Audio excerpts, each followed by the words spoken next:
All right, ladies and gents, welcome back to the Captain Crypto Show. Today we are at Libertopia 2018 here in sunny San Diego. It's a libertarian conference, which also has a bit of cryptocurrency as well. And the man that's doing the emceeing today, you might recognize him. You can always tell it's him with the bow tie, is none other than Mr. Jeffrey Tucker. Welcome aboard, Jeffrey. Thanks so much. It's been a pleasure to do the emceeing. And of course, it's a great honor to be asked. Yeah, absolutely. And you've been doing a lot of emceeing. That's a lot of speaking, a lot of emceeing, especially within the cryptocurrency space. But let's go back a while back. Because from what I could tell, I did my research, you've been in the liberty movement for a long time. At what point do you think you know what's interesting about that language you use, the liberty movement? Because I never thought I was joining the liberty movement, right? So I guess you could say involved because I was interested in economics as a discipline. And then I wanted the right kind of economics that really connected with human beings, right? So then I stumbled upon Hans Inholz and Ludwig von Mises, and I read and read and read. So then I don't know, it's just the idea of dedicating my life to the unity of science and liberty and ideas. And economics as well. Yeah, right. So everything just seemed to fit perfectly. And I wouldn't even say there was such a thing as a liberty movement in those days. You know, I mean, it was just a handful of people sort of vaguely interested in the topic. Of course, it's ebbed and flowed over the years. But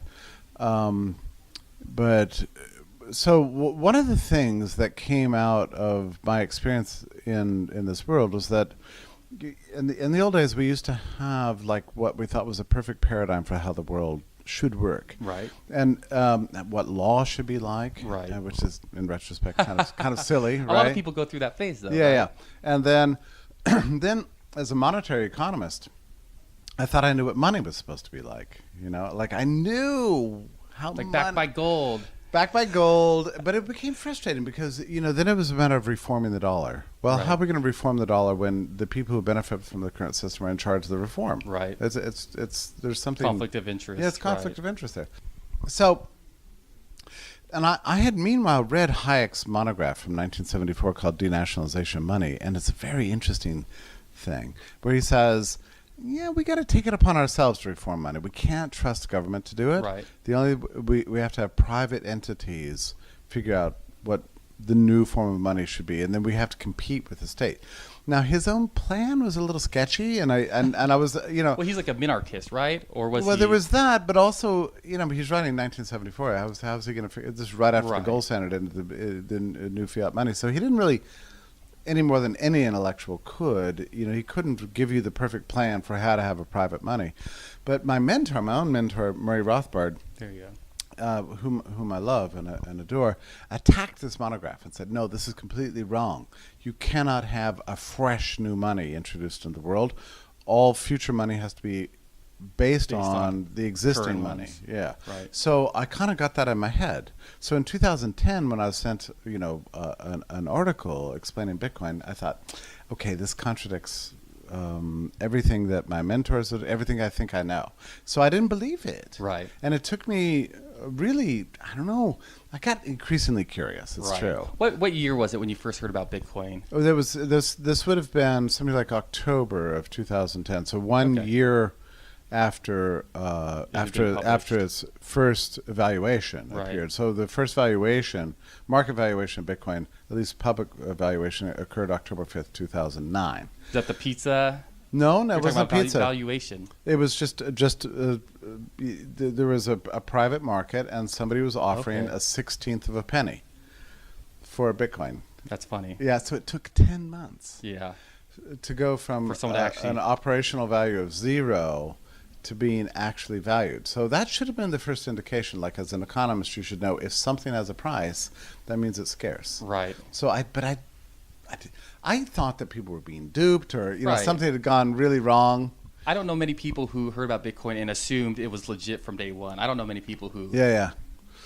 Right. And part of the problem was intellectual. Like I just didn't understand many of the pieces. And to understand Bitcoin, you have to know a lot of things. You have to be a believer in the digital world and the value of code. You have to understand something about cryptography. Cryptography, yes. And then also understand distributed networks and why those matter more than centralized control. And so there's all these things. in addition to monetary economics, now of all those topics, there's only two of them I kind of got. One was weird stuff's happening in the digital world that I didn't expect. And the second thing was monetary theory. But I didn't have the knowledge of the other thing. So I really had to hit the books. Right. And I came out of that. Yeah, it was, I must say, in my entire life, it was the most exciting intellectual adventure. Right. To gradually discover what other people already knew. Right, yeah. So, I mean, at that point, it sounds like you had to start diving a little bit more, like you said, into technology, right? Yeah, technology, which I had already written a book on technology, but not this end of technology. Right. It was more like my book, The Jetsons World, was more like a hymn of appreciation, Right. but not quite so much technical knowledge.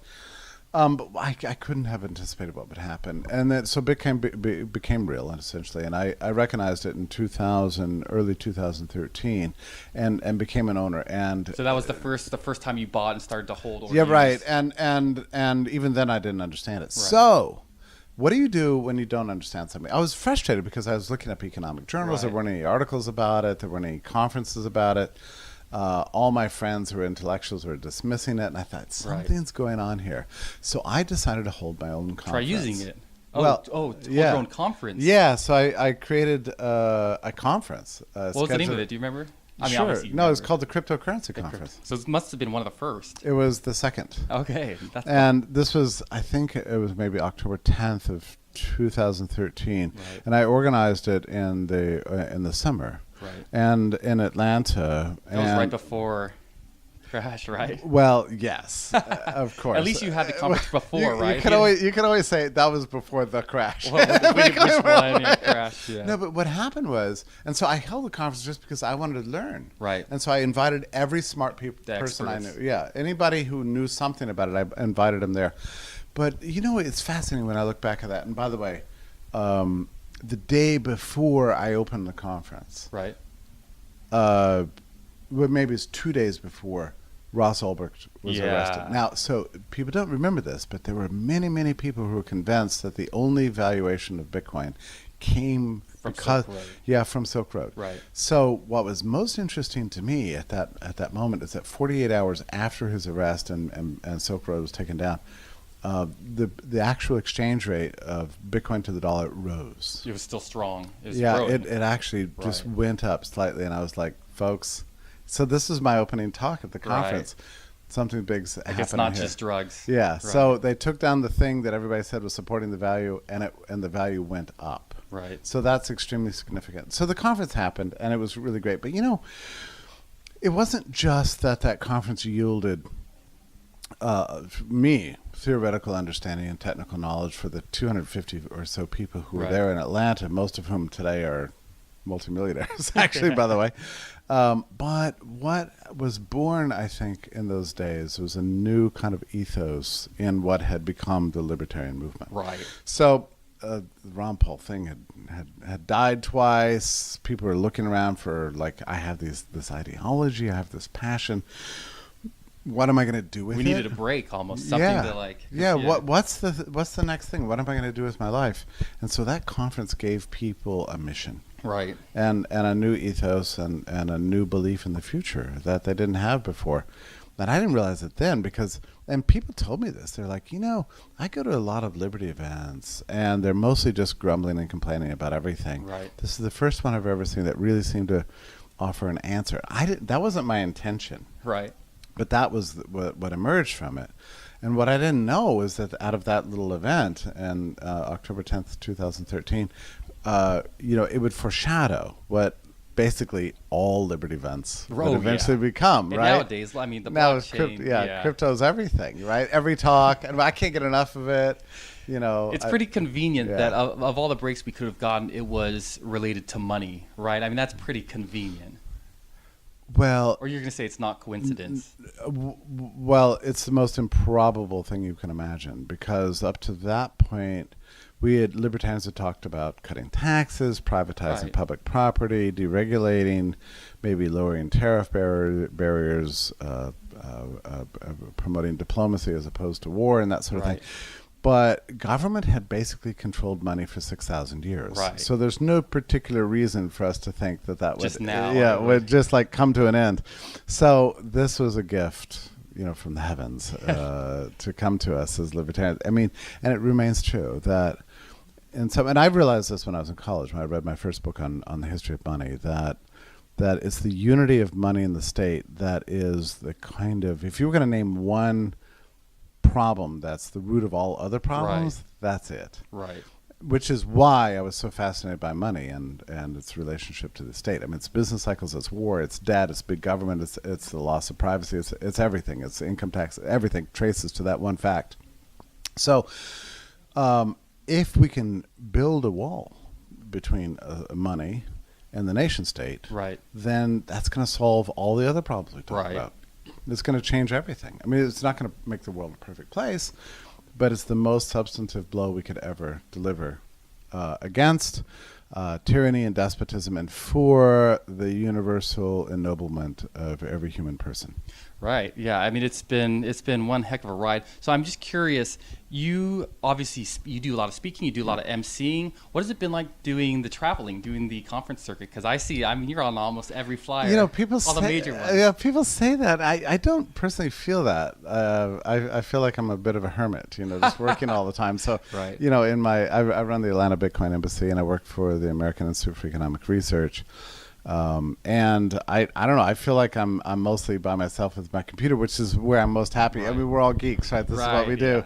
So I don't really feel like I do a whole bunch of traveling, but I'm always grateful for the chance to meet people, and embarrassed when I don't remember their names and that sort of thing. Well, I mean, there's a lot of people to meet, and you're obviously one of the more, whether you like it or not, you're one of the more memorable people. Oh, thank you. Yeah. I guess, right. So when you're not doing the conferences, what kind of work are you doing? I know you write articles. What else are you doing? Or is that... So what I'm trying to do right now, life is poetry. It is, and if you don't see the poetry, you're not doing it right. So I now work for the American Institute for Economic Research. Just a quick story. This is the very first think tank, as far as anybody knows, in the world. I mean, maybe ancient Athens, but I mean, in the 20th century. It was founded in 1933, and it still exists, 150 acres in western Massachusetts and the Berkshires. And but here's the thing. It was founded by E.C. Harwood, and he was a professor at MIT. And FDR was elected. Right. And FDR decided to say, get us out of the Great Depression by, number one, closing the banks. Right. Which means that you don't have access to your money. It's like, oh, my bank is closed? So wait, my money's there. Government says you can't get to it. Not right now. Yeah. And the second thing he did was confiscate everybody's gold. So there was an executive order with criminal penalties of $10,000, which I don't know what that would be in today's numbers, 6 figures, and said you have to turn in your gold to the government. So wait, that's pillaging. And then the third thing, they devalued the currency because the dollar used to be defined as 1/20th an ounce of gold, and suddenly it was redefined as 1/35th an ounce of gold. So it's just sheer robbery and pillaging. Yeah. So E.C. Harwood said, all right, that's enough. We need an institution dedicated to independent research that's not connected with either universities or governments, to protect the rights of individuals against government, and particularly guarantee the rights of ownership, and because without that you're not free. Right. So that's the institution I now work for. And my friend Ed Stringham tapped me and he said, look, I need you. So I'm now the editorial director. So I'm trying to rebuild this institution to become a real credible institution in defense of, that includes blockchain research and cryptocurrency research, and defends the whole panoply of institutions that are necessary for the protection of wealth and human rights. So it's a great honor to me. Right. And then also I run the Atlanta Bitcoin Embassy, which is another story entirely. What does it do? What does the embassy do? I founded it because two things. One, I went to Israel and went to their embassy and found it to be a wonderful community center. Like an official government embassy? No, or a Bitcoin embassy? It's a Bitcoin embassy. Okay, yeah. got it. And it's a great place. We all hung out. Right. I found my people. I mean, you go to Israel, you're like, oh, what am I supposed to do? There's a million things to do, Right. but I don't like stand in lines. Right. So I went to the Bitcoin embassy. You have an actual place you can go. You're right. Yeah. And I fast friends with everybody, right? Right. So it made me really happy to meet my people, even though I'm on the other side of the world. Right. So I came back to Atlanta. I thought, it would be cool if we had a similar place to that. And then one night I went to an ATM in Atlanta, and it was strange. There's a long line. And so there's all this... For the ATM? Yeah, in front wow. of the ATM. So there's all these diverse people. So there's Vice President of Wells Fargo, there's an investment banker, there's a startup guy, there's a stripper, here's a trap house owner, here's some Uber driver, here's some Right. dude off the street, and the homeless guy. I mean, it was just like... and cross-section. That's a good yeah, thing, it was right? beautiful. So I stood in line, and I was like, what are all these odd people here buying? And I... as is my way, I just kind of got everybody talking. Right. And suddenly I realized, wow, in this line at this ATM, there's a community forming. A community that no politician would ever put together. No state made this possible. No central planner, no intellectual. This is spontaneous Right. and beautiful. We all found value in each other. We found a connection with each other. And I left that experience like shaken, like, this is the world that all the great philosophers have ever dreamed of, where we can all find connection with each other, solidarity, and a mutual sense of value in your person and in your mind, even though we're complete strangers. I mean, this is magic.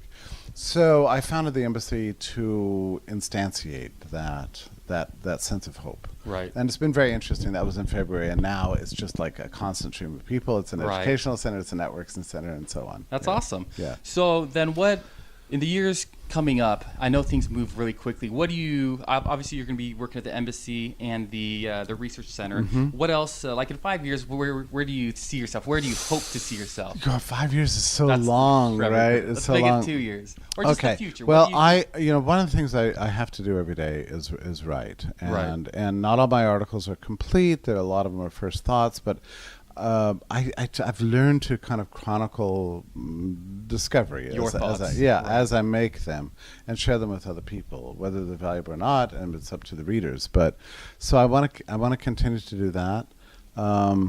And I would love to see the model of the embassy franchised around the world, Right. and I really I have this passionate desire to see the American Institute for Economic Research become a kind of like the world's most important economics think tank.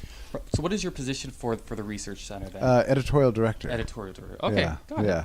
Okay, so Jeffrey, why don't you tell the audience where they can find out more about your current endeavors, your future endeavors, some of your articles? So I actually have a website called jeffreytucker.me. Actually, Okay, there you go. That's a kind of an aggregation of all my social Right. stuff. AIER.org is the website of the institute. Right. The Atlanta Bitcoin Embassy. If you just Google that, You you'll can come up to find the, it. you'll find it. And my Twitter feed is Jeffrey A. Tucker. So it's almost impossible to miss me online. Yeah, actually. there you are. Perfect. And if you go to any of the conferences, all you got to do is look out for the bow tie. You're easy to spot. So thank you for coming on the show, Okay, Jeffrey. It's my pleasure. Thank Thank you you. so much.